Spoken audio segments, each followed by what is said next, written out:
morbilidad y de mortalidad, según los informes de la Organización Mundial de la Salud, siempre están los procesos infecciosos.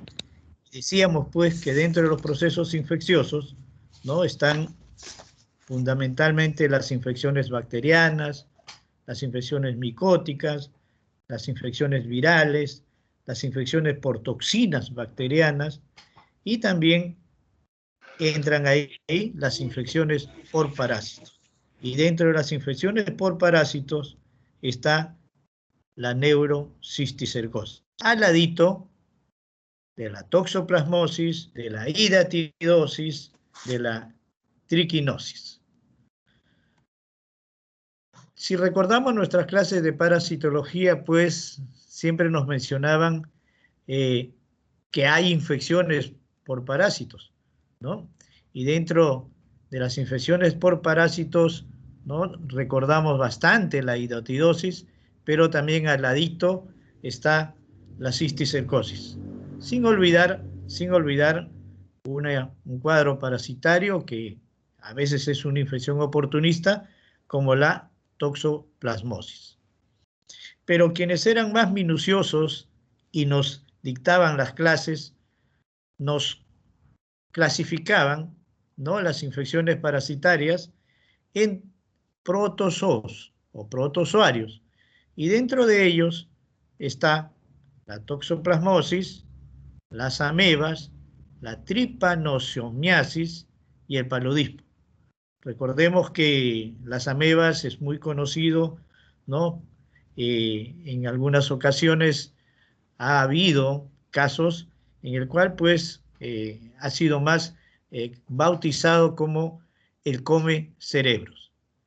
Pero también en el otro sector estaban los helmintos o los gusanos, y dentro de ellos estaban los tremátodos o duelas, los nemátodos o gusanos redondos, y los céstodes, teniasis, cisticercosis, la teniasis o gusanos planos. Entonces aquí estaban, siempre nos cuadraban, nos clasificaban, ¿no?, las infecciones parasitarias en protozoos y en gusanos. Lo que caracteriza a la teniasis es que se trata pues de un gusano plano, diferenciándolo así de los nemátodes, que eran los gusanos redondos. La cisticercosis como historia es muy conocido, es muy conocido. Miren, cuando uno revisa un poco de historia, nos hablan pues que Aristóteles, en el siglo IV a.C., en su tratado de Historia de los Animales, ya nos hablaba de una enfermedad que lo relacionaban mucho a la carne de cerdo, ¿no?, y que muchas veces este parásito, este quiste, esta larva, ¿no?, era encontrado en los músculos de los cerdos. Igualmente, en el antiguo Egipto, se halló en las tumbas y sarcófagos la presencia de figuras que nos hacían pensar en la presencia pues de triquinosis, de oxyuros, de ascaris, también de tenias y estrongiloideasis. Pero es en 1550 en el que Paranoli y Rumier son los primeros que hablan de la infestación al sistema nervioso central de estos parásitos, y sobre todo porque habían encontrado quistes a nivel de la dura madre.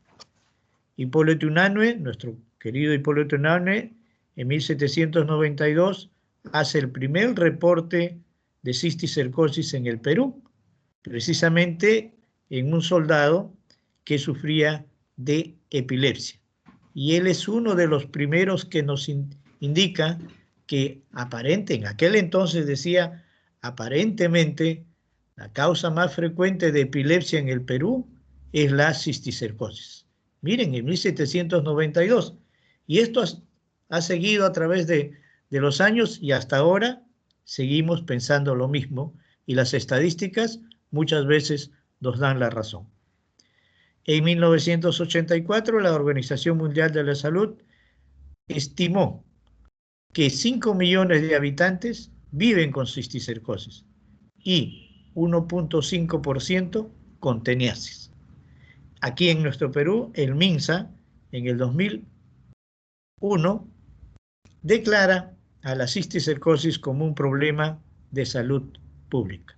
Entonces, pues, cuando uno revisa un poco de historia, estas enfermedades ya eran conocidas desde hace muchos siglos atrás. La cisticercosis hoy por hoy es una patología que está distribuido tanto en países desarrollados como en países no desarrollados. Una de las explicaciones es la inmigración, el viaje de personas de Latinoamérica hacia los países industrializados, ¿no? Ha hecho que hoy por hoy la cisticercosis esté distribuido en gran parte del mundo. Igual en nuestro Perú, hoy por hoy, ¿no? La cisticercosis es una endemia, ¿no? Y hay muchos trabajos en el cual, más inclinado hacia la epilepsia, han demostrado pues que en diversas regiones de nuestro Perú hay un alto porcentaje de esta patología de cisticercosis, lo cual ha ido cambiando a través de los años, porque hace unos 20 años atrás, 15 años atrás, habían zonas, regiones, departamentos en el cual eran emblemáticos de esta patología, entre ellos Tumbes, Piura, Cajamarca, ¿no? Eran departamentos en donde había gran porcentaje, gran cantidad de pacientes con epilepsia, con dolores de cabeza y que finalmente la causa era la cisticercosis. Sin embargo, a través de los años, igual que en el mundo, por el viaje constante de la costa a la sierra, de la sierra a la selva, de la selva a la sierra y a la costa, ha hecho pues la migración interna de que la cisticercosis hoy sea considerado como una enfermedad que hay en todas las regiones de nuestro Perú. Y es así, como decíamos, ha habido muchos trabajos en el cual, ¿no? Se ha visto pues que esta parasitosis, al atacar al cerebro, lo que provoca es convulsiones, lo que provoca es epilepsia. Y luego de una serie de trabajos que se han hecho, pues se ha declarado pues que la epilepsia es problema fundamentalmente de la cisticercosis, ¿no? O la cisticercosis es la causa principal de epilepsia en el Perú, ¿no? Es algo que venimos repitiendo todos los años y que, si revisamos la historia, pues Hipólito Unanue fue uno de los primeros que indicó esto causal de la epilepsia en nuestro Perú. Pero cuando revisamos el gusano ya adulto, nuestra tenia, ¿no? La tenia es un parásito de una consistencia alargada, ¿no? Plano, que puede medir aproximadamente 7 u 8 metros. Y la forma adulta generalmente está en el intestino del ser humano. Este gusano, ¿no? Adulto tiene 3 porciones. La primera porción, la cabeza o escólex, el cuello y el estróbilo o estrobilo. El escólex tiene una característica que tiene una formación globular de 1 milímetro de diámetro aproximadamente, en donde se aprecia una serie de ganchos o ventosas. Ganchos o ventosas que van a servir para fijarse en la pared del intestino. Luego de la cabeza o escólex sigue el cuello, que es la porción preocupada de la zona de crecimiento, ¿no? Ahí es donde se desarrolla fundamentalmente el gusano adulto. Y el estróbilo, que es el segmento final, que es la cadena de segmentos en desarrollo en donde están los proglótidos, ¿no? Aproximadamente, fíjense, 7 a 8 metros muchas veces mide el gusano adulto. Aquí una ampliación para observar cómo es la cabeza del Scolex, ¿no? En donde a la microscopía electrónica se puede apreciar, ¿no?, las ventosas y ganchos que, como hemos dicho, sirven para que el parásito se fije a la pared del intestino. Luego, acá otra ampliación de la cabeza del Scolex, ¿no?, la ampliación de la cabeza del Scolex, y vemos todo el cuerpo en donde está la cadena de proglótidos. La cadena de proglótidos en donde se clasifica a su vez proglótidos inmaduros, proglótidos en desarrollo y proglótidos maduros. Aquí generalmente se va al examinar, ¿no?, encontrar los huevos del parásito. Se estima aproximadamente que la suma de proglótidos tienen más o menos 50.000 huevos. Entonces, fijar, ¿no? Fijar que nuestra tenia tiene 3 grandes porciones: la cabeza Scolex, el cuello y el estróbilo o estrobilo para algunos autores, en donde se encuentran los proglótidos fundamentalmente maduros, en donde hay la cantidad de huevos, y se estima aproximadamente que hay 50.000 huevos en esa cadena de proglótidos del parásito. Aquí una observación para ver cómo es, miren la cabeza del parásito fijado a la pared del intestino, ¿no?, el cuello y el cuerpo o los proglótidos, una cadena larga, ¿no?, en el intestino de un paciente a la endoscopía. Cuando se habla de parasitología, nos hablan pues de huésped definitivo y huésped intermediario. Fijemos que en cisticercosis el huésped definitivo es el ser humano, mientras que el huésped intermediario es el cerdo, ¿no? Muchas veces, una vez que el ser humano elimina la tenia, los huevos van a ser ingeridos por el cerdo, y luego de un proceso de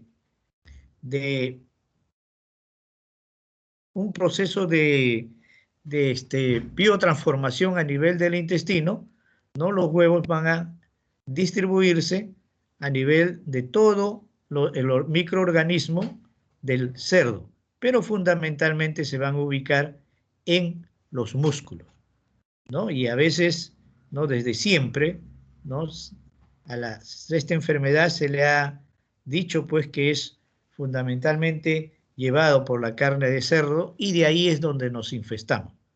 Y acá, por ejemplo, cuando se ve la carne de cerdo, uno cómo puede saber macroscópicamente de que ese cerdo está infestado o esa carne está infestada, ¿no? Cuando se observa pequeños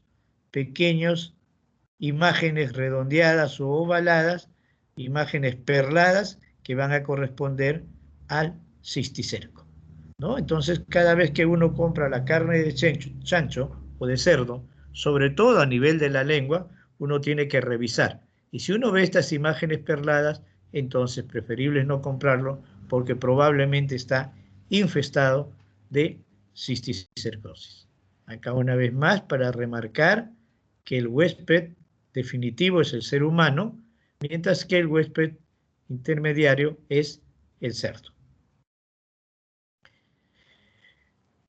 Hay entonces en su ciclo biológico de la teniasis, ¿no?, una que es la forma adulta, que fundamentalmente va a estar a nivel intestinal, y dos, la forma larvaria, que fundamentalmente va a estar en el músculo del cerdo.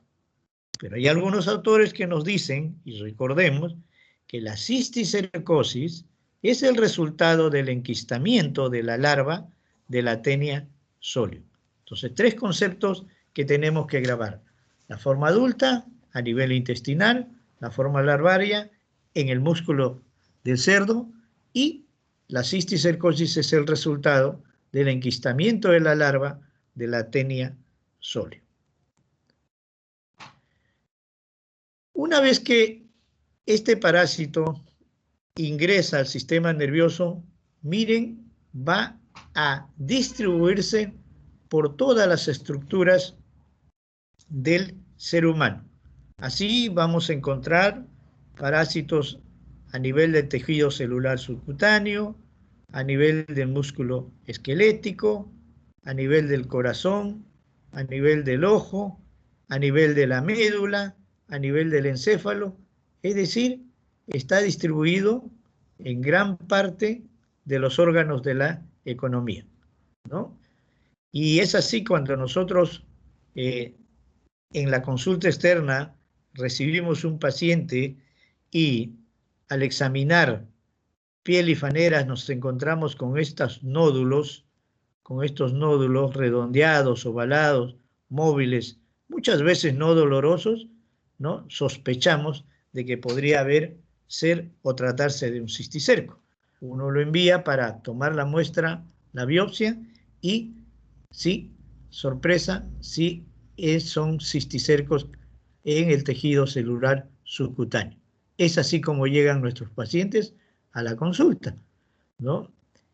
A nivel de globo ocular, a nivel de un humor vítreo, ¿no? Se ve una forma redondeada o ovalada que luego de la evaluación por oftalmología en el fondo de ojo encuentra pues cisticercos, ¿no? Oculares, ¿no? Por eso es que dentro de nuestro plan de trabajo, en todo paciente que llega con la sospecha de cisticercosis, tenemos que pedirle evaluación por el oftalmólogo. Aquí a nivel del hígado, miren, una imagen perlada, ¿no? Ovalada, ¿no? Que es un cisticerco. Acá en el corazón también, miren estas imágenes perladas, no distribuidas a nivel cardiovascular. Y un pacientito en el cual encontramos un nódulo en la lengua, ¿no? Y cuando hicimos la biopsia se trataba de un quiste cisticercósico. A nivel muscular,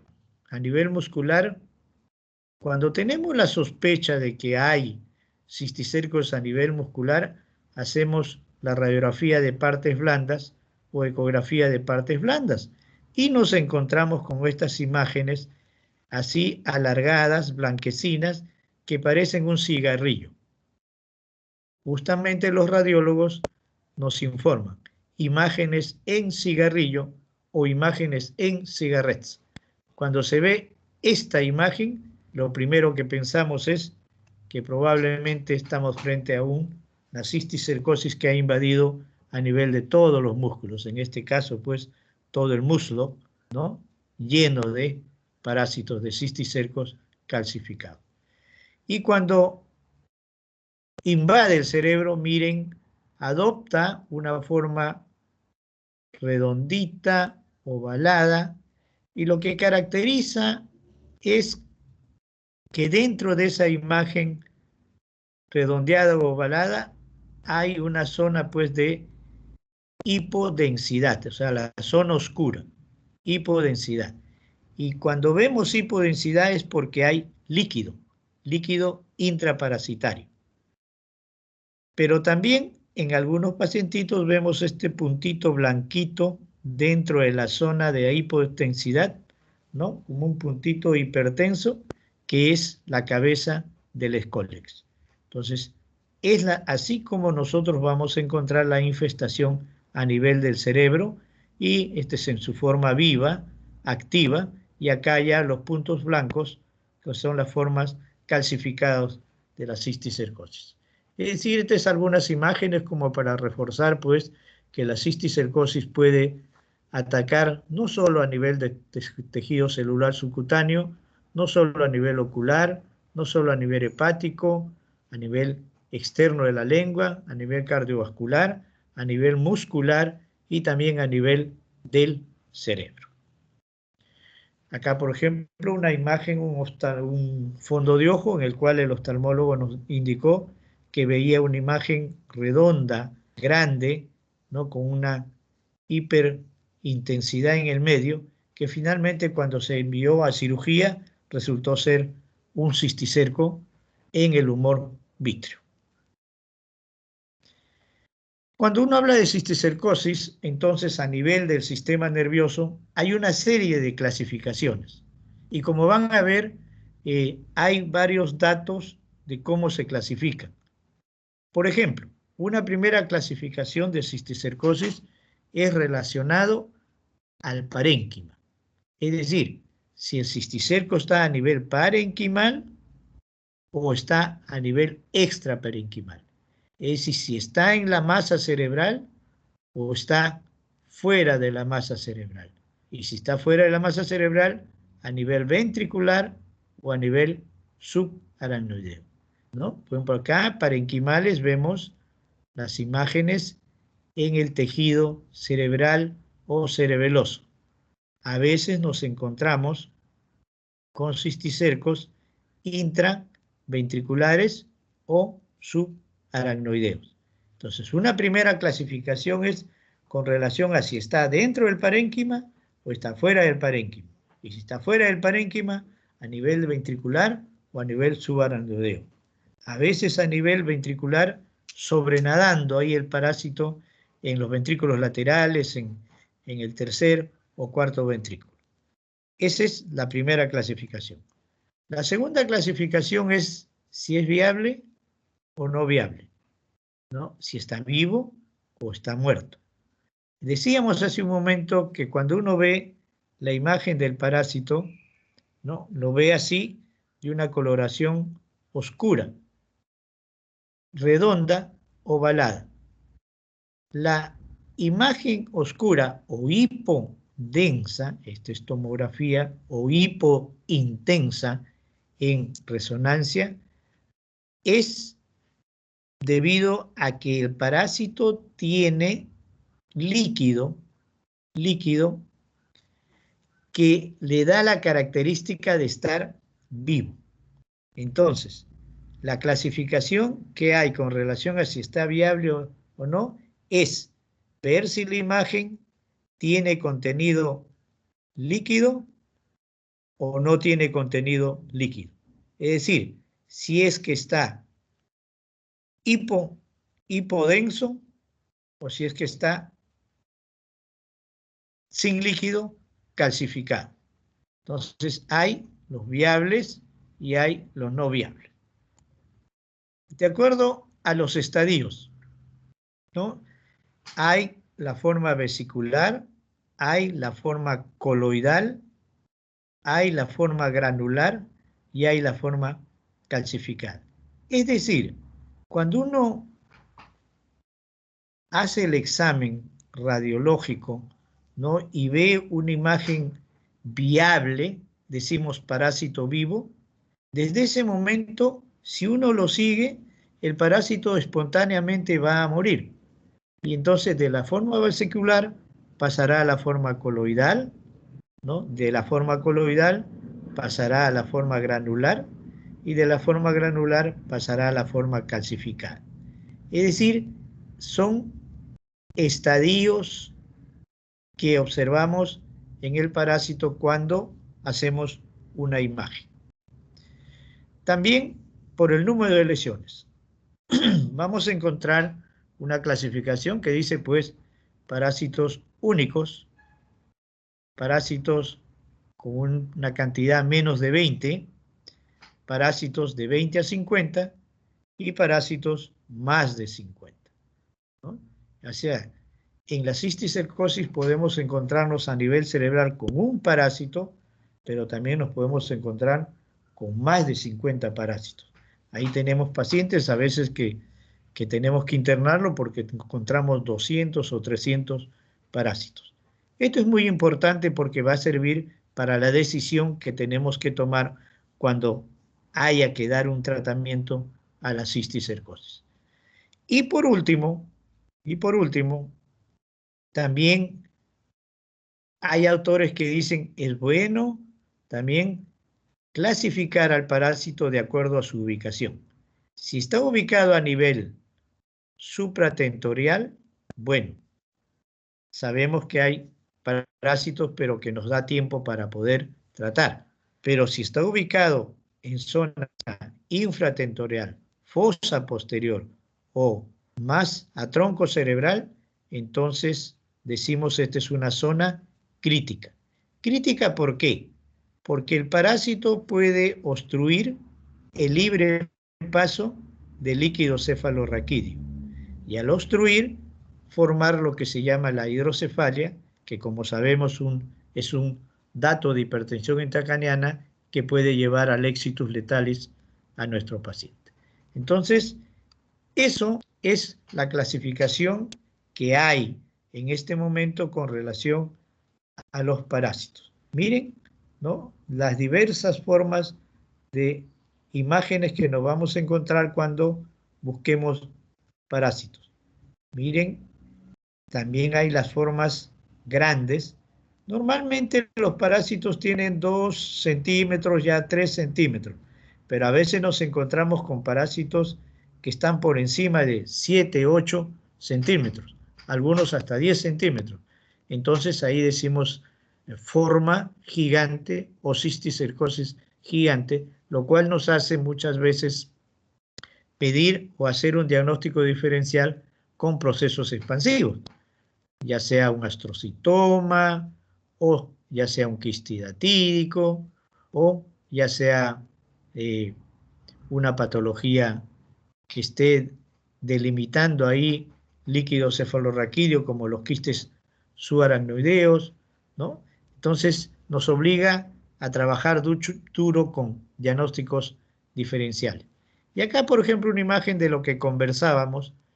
Cuando uno ve un parásito que es redondito, con zona hipo intensa y un puntito blanco al medio o a la periferia, entonces ahí estamos frente a la cabeza. La parte hiperintensa corresponde a la cabeza del parásito, del Scolex. Es así como vemos. No es casi patonomónico, pero ¿no?, cuando uno ve esta imagen, lo primerito que uno piensa es que estamos frente a una parasitosis, dentro de ella la cisticercosis.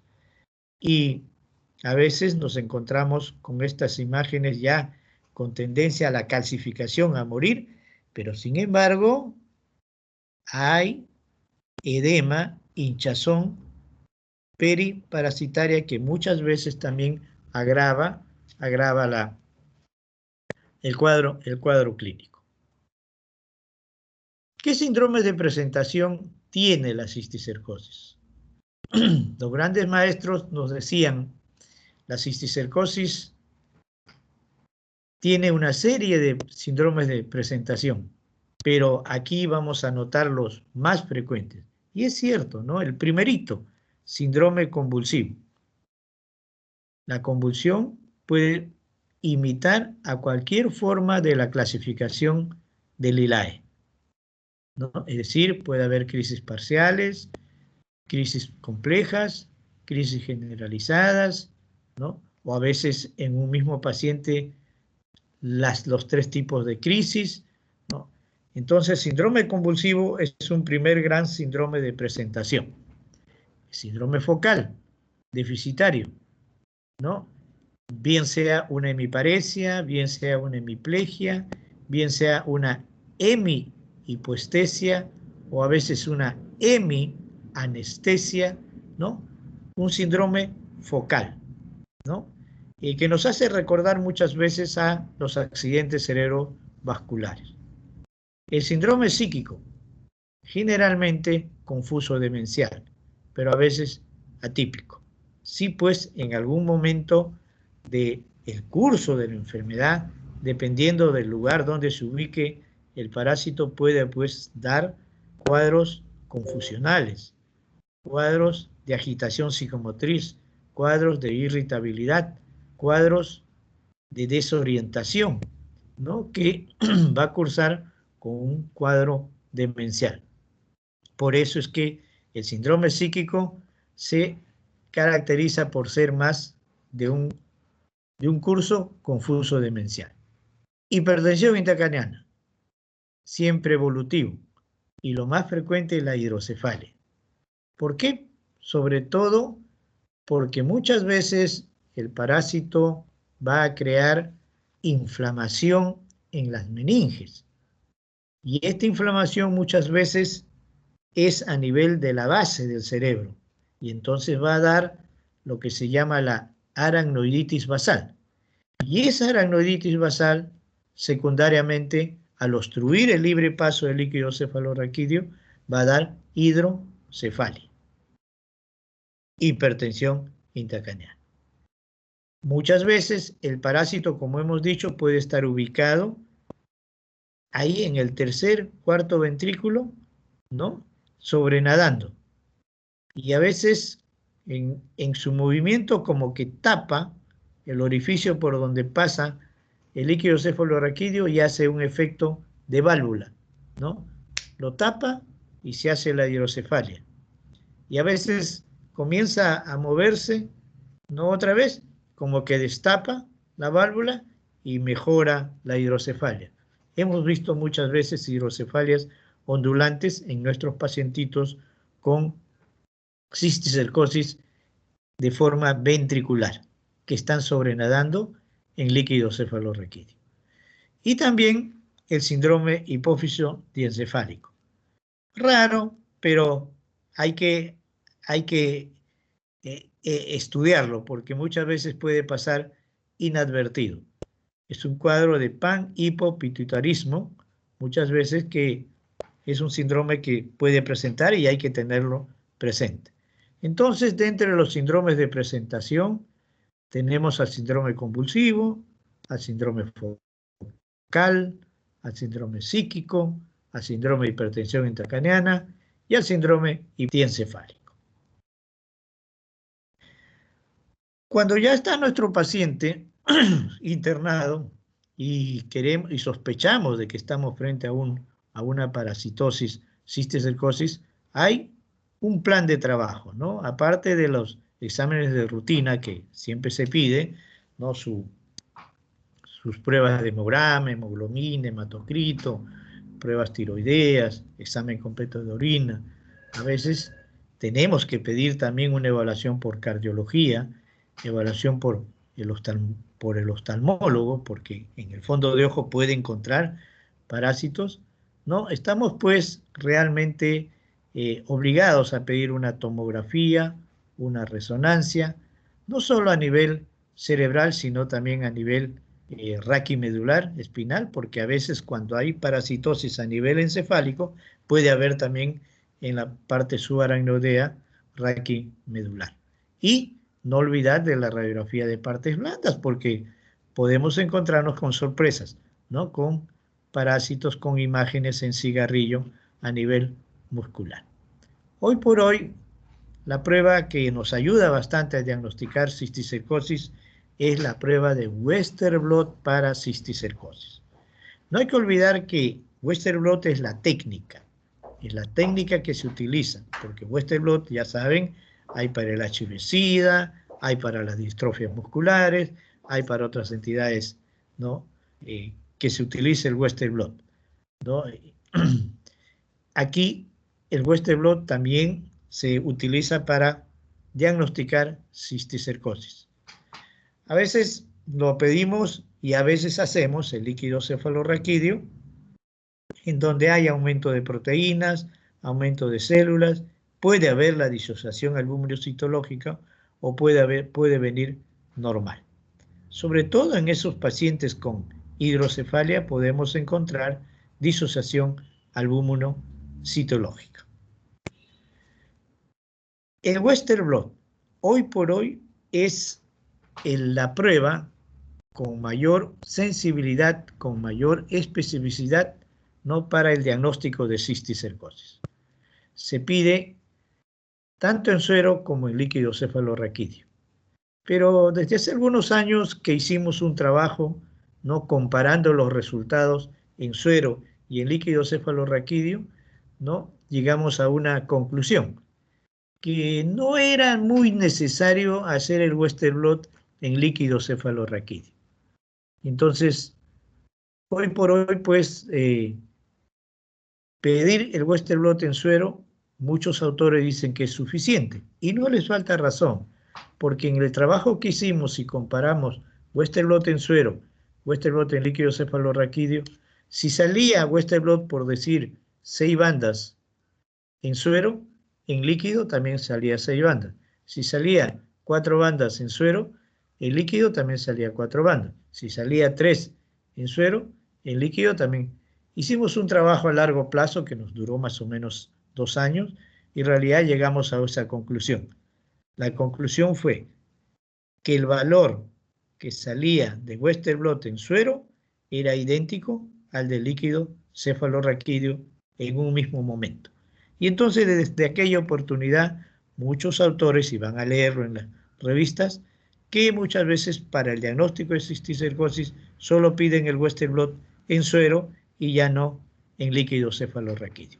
Y no les falta, no están equivocados, eso ya está comprobado. Pero recordar el Western blot en cisticercosis. Entonces acá vemos las formas de cisticercosis.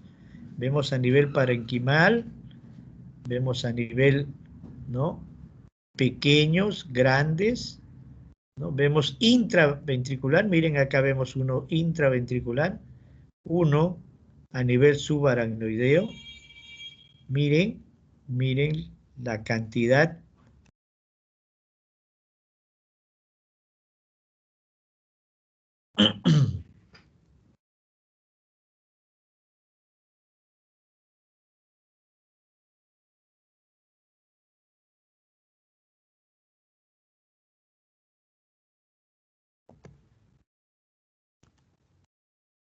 Vamos a esperar un ratito el internet.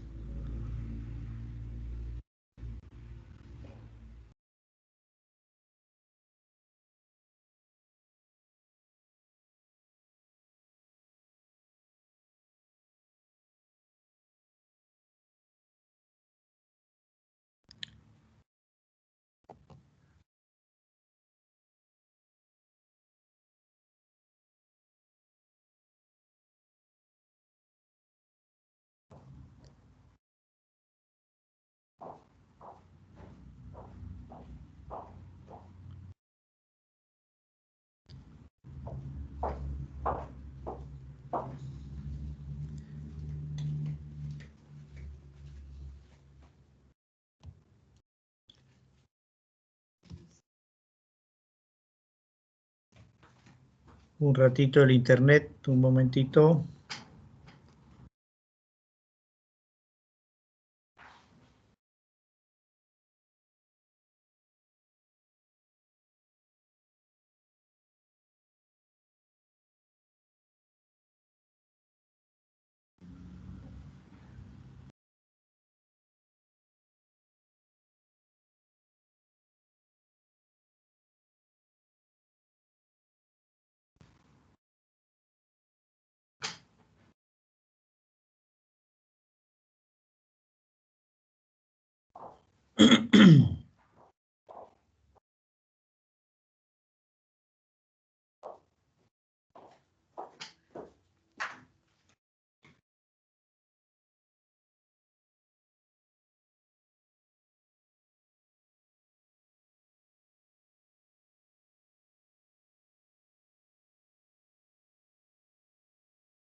Chicos, creo que el doctor salió en la reunión.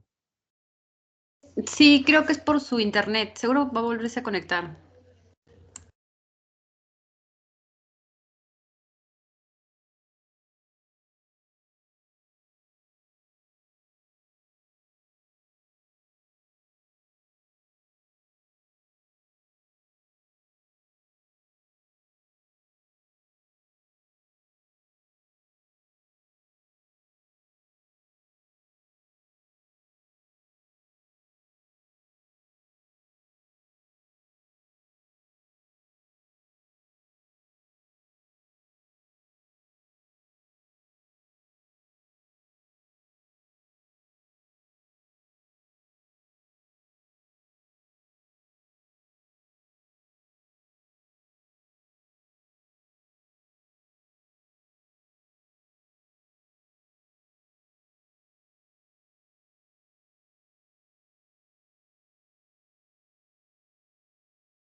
Doctor, disculpe, no lo podemos escuchar.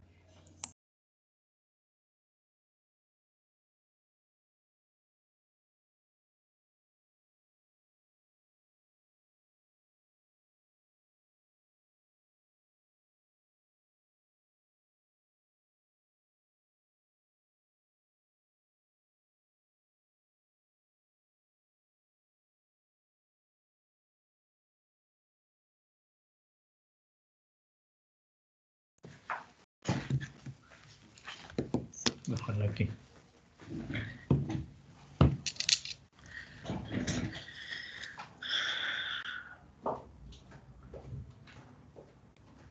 Bien, disculpen ustedes, el internet.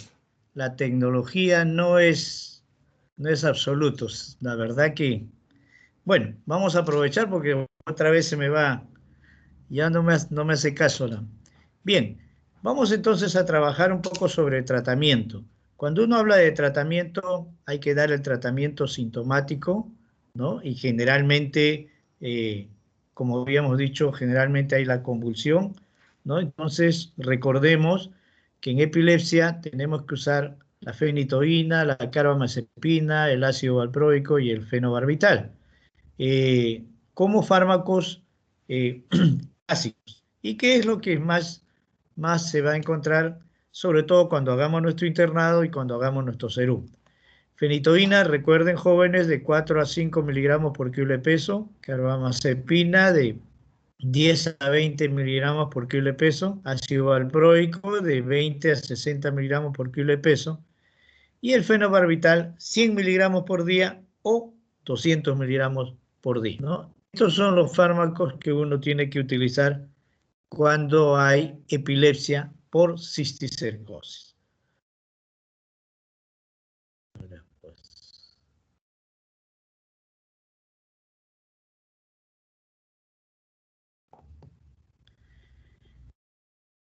Otra de las opciones es, tenemos en el tratamiento al albendazol con el praziquantel. Este es un cuadro muy interesante porque es lo que más se reúne, ¿no? Uy, ya se fue otra vez. No, doctor, sí se puede ver la diapositiva. No se ve, no se ve. Nosotros sí la podemos ver, doctor. A ver.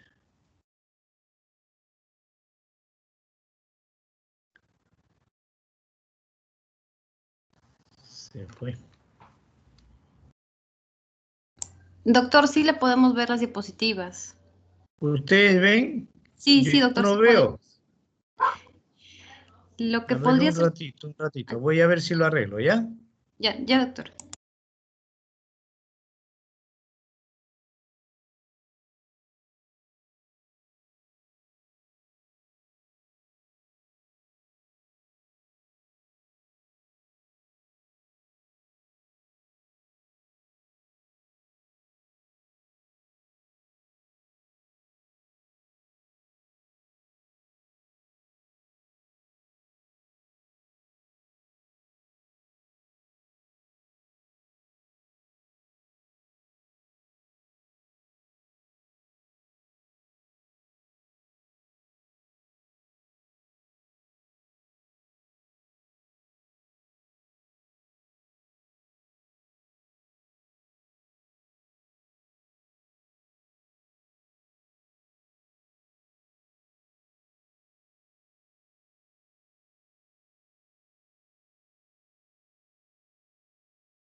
Chicos, ¿alguien, ¿alguien puede presentar las diapos del doctor? Porque el doctor también acaba de salir, no, parece que está mal su internet.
A ver, jóvenes, aprovechamos.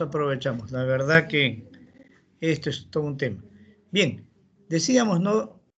Cuando uno va a tratar cisticercosis, el consejo que damos es preferible internar al paciente. ¿Por qué? Porque cada vez que uno da tratamiento para matar al parásito, siempre va a ocurrir que alrededor del parásito se va a producir el edema, el llamado edema periparasitario. Y ese edema muchas veces puede ser mucho más fastidioso que el mismo parásito.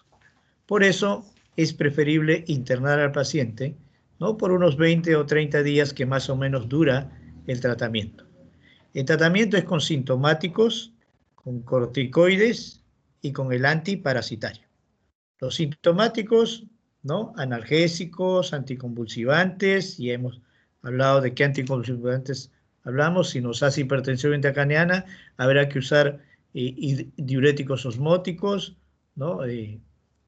Y al ladito tendremos que trabajar con los antiepilépticos y corticoides. Ahora, dentro de los medicamentos que utilizamos, vamos a tener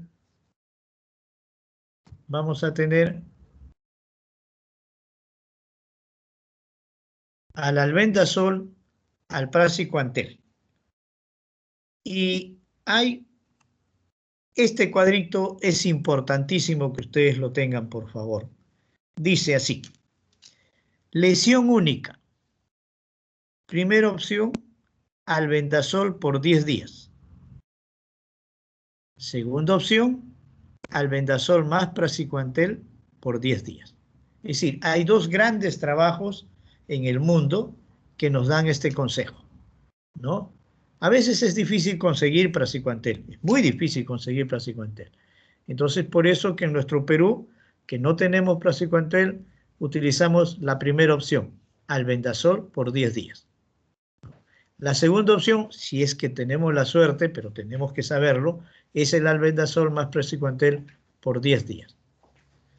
Si hay un pacientito con 2 a 50 lesiones, 50 parásitos, entonces es el siguiente esquema. Primera opción, albendazol más praziquantel por 10 días, seguido de albendazol por 20 días.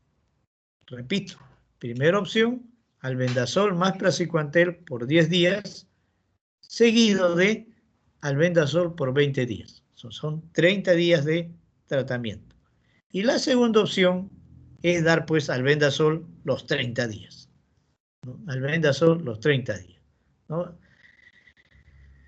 Más de 50 lesiones, aquellos pacientitos que hemos contado a veces 60, 70, ¿no? 100, 200 parásitos, realmente ahí el consejo es no dar tratamiento antiparasitario, solo sintomáticos. No dar tratamiento antiparasitario, solo sintomáticos. Aquellos pacientes que tienen el parásito nadando en el líquido cefalorraquídeo a nivel ventricular o subaracnoideo, ¿no? pedimos la interconsulta a neurocirugía, y si neurocirugía nos dice, mira, aquí no puedo operar, no puedo hacer nada, entonces entramos a tratamiento de albendazol por 30 días.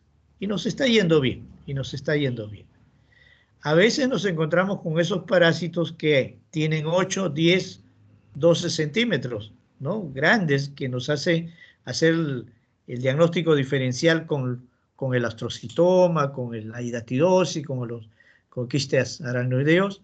Bueno, pedimos también a interconsulta a neurocirugía, y ellos, hay una técnica que le llaman marsupialización, sacan todo la imagen, todo el tejido, todo el parásito enterito, y lo mandamos a patología. También hay formas a nivel de la médula, hay formas oculares que, dependiendo de la ubicación, se va a cirugía. Pero ¿cuál es la dosis del albendazol? 15 miligramos por kilo de peso por día, dividido en 2. Repito, 15 miligramos por kilo de peso dividido en 2 dosis, con un máximo de 1.200 miligramos al día. ¿Cuál es la dosis de praziquantel? 50 miligramos por kilo de peso por día, dividido también en 2 dosis, con un máximo de 3.600 miligramos por día. Entonces, a veces, ¿no? Encontramos albendazol, praziquantel, entonces ahí está la dosis de albendazol a 15 miligramos y praziquantel 50 miligramos. Como todo tiene un límite, ya saben, albendazol máximo 1.200 y praziquantel 3.600. Pero al ladito de albendazol o praziquantel, al ladito del anticonvulsivante o los diuréticos osmóticos, si es que nos ha hecho hidrocefalia, tiene que ir el corticoide. ¿Y en dónde actúa el corticoide? Nos ayuda en la hipertensión intracraneana y nos ayuda a resolver, a disminuir el edema periparasitario. Esta es una de las fórmulas, ¿no? Generalmente se comienza con 8 miligramos, ¿no? Por día, los primeros 14 días, y de ahí se va bajando de miligramo en miligramo, ¿no? Más o menos estamos hablando de unos 20 o 30 días. Progresivamente se va quitando luego de los primeros 14 días, ¿no? A veces usamos la dexametasona, a veces usamos la nizona. No hay que olvidar que 5 miligramos de nizona equivale a 0.74 de dexametasona, ¿no? Entonces, pero esa es la importancia de seguir con dexametasona, porque lo que más daño a veces nos hace es el edema periparasitario. Y ahí es donde nos ayudan los corticoides.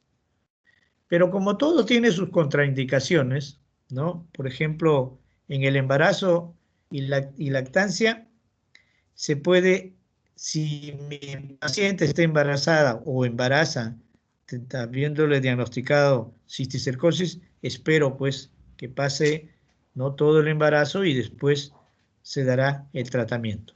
No hay necesidad de dar estando embarazada nuestra paciente. Igualmente, cuando la lesión está en una zona crítica, llámese en fosa posterior, llámese en espacio subaracnoideo, en tronca cerebral, preferible es, ¿no?, esperar o pedirle interconsulta a neurocirugía para ver si puede o no ayudarnos con la exéresis del parásito. Y hablábamos hace un momento de aquel paciente que tiene más de 50 parásitos. Esto tiene su historia. Quienes hicieron la clasificación radiológica de parásitos por el número de parásitos en el cerebro, la primera vez cuando encontraron más de 50 parásitos, uno de los autores, un mexicano, lo tituló a esto encefalitis cisticercósica, para darnos a entender, ¿no?, de que era una cantidad enorme de parásitos, ¿no?, dentro del cerebro. Pasaron los años y no cuadró, porque era un término clínico en una imagen radiológica. Entonces, por eso que ahora muy poco se utiliza el término de cisticercosis. Pero como hemos dicho, no tratamiento antiparasitario. ¿Por qué? Imagínense 300 parásitos, 200 parásitos, 200 edema perioparasitario. Nuestro paciente nos hace hipertensión intracraniana. Y muchas veces la hipertensión intracraniana puede llevarlo a éxitos letales, a enclavamiento, y es por eso que por ahora tan solo es el tratamiento sintomático, ¿no? Y se está intentando un tratamiento a base de corticoides. Y a nivel ocular, sí, pues la mayoría de nuestros pacientes con cisticercosis a nivel ocular han ido a cirugía con la enucleación. Entonces, esas son las contraindicaciones cuando uno quiere dar un tratamiento. A veces nos encontramos con parásitos grandes y le hacemos el seguimiento y de verdad, cuando uno da el tratamiento, ¿no? Aproximadamente en 3 a 4 años recién encontramos la resolución, ¿no? Y yo recuerdo por historia que cuando comenzamos a tratar parásitos, muchos maestros decían, ¿por qué no dejar que el parásito siga su historia natural? Es decir, de un parásito viable a través de los años va a ir reduciendo y va a ir camino a la calcificación. Y hicieron muchos estudios, ¿no? Y estudiaron cuánto tiempo duraba en morir el parásito desde que se le diagnosticaba, ¿no? Aproximadamente 12 a 14 años. Un trabajo a largo plazo hicieron los maestros y de verdad que, bueno, había que dar el sintomático y seguirlo. Pero cuando llegó albendazol, cuando llegó praziquantel, una de las razones por el cual se acepta el tratamiento hasta ahora es porque se ayuda a eliminar mucho más rápido al parásito, ¿no? Y ya no es 14, 12 años, sino pueden ser 4, 5 o 6 años. Ese es más o menos, ¿no?, el tiempo en nuestros pacientes que hemos hecho seguimiento. Pero cada vez que uno habla de enfermedades parasitarias, ¿no?, o enfermedades infecciosas, ¿no?, hay la prevención. ¿Cómo prevenir esto?, ¿no? Hay que mejorar las condiciones higiénicas, la eliminación de la Taenia solium, mejorar el tratamiento de las aguas residuales y evitar, ¿no?, que consumir las carnes poco cocidas y limpiar, cocinar bien las verduras, hortalizas y, por cierto, la carne de cerdo. Y hay que lavarse las manos, porque muchas veces en un dato tan simple como el lavarse las manos está la prevención también de esta parasitosis, cisticercosis, tan igual como en la tuberculosis, como igual con el COVID que estamos viendo y saliendo poco a poco de esta pandemia. Entonces, recordar, en algunas oportunidades, ¿no?, se le ha echado pues la responsabilidad a la carne de cerdo, pero también tiene que ver mucho el lavado de manos, la mala higiene que tienen muchas veces algunas personas. Por eso es que en alguna oportunidad nos decía un autor, un mexicano y un ecuatoriano, decían, tienes que decir que en este momento no solo es la carne de chancho la productora de cisticercosis, sino que muchas veces los seres humanos no tenemos los cuidados higiénicos. En lavarnos las manos, en lavar las verduras, en lavar bien las carnes, en cocinar bien las carnes para evitar y quitar un poco de responsabilidad al cerdo en esto de la cisticercosis. Muy bien. Bueno, de verdad que esto del internet siempre nos pone los pelos de punta, de verdad. Bueno, creo que hemos cumplido el objetivo, Si hubiera alguna interrogante, si hubiera alguna pregunta, encantado de responderlo.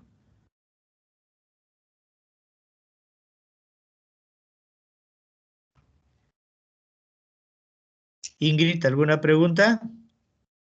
¿O todo claro como el agua, claro como el líquido cefalorraquídeo? ¿Cristal de roca? Sí, doctor, todo muy claro, doctor.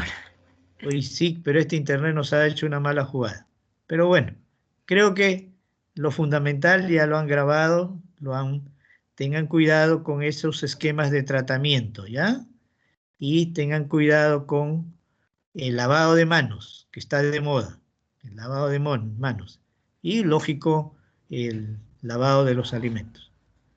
Ok, muchas gracias jóvenes, muchas gracias a la delegada o el delegado. Cumplida la clase que se me encomendó. Muy buenas tardes. Gracias, Hasta doctor. luego. Gracias. Nos vemos. Gracias, doctor. Hasta luego. Hasta luego. Gracias, doctor.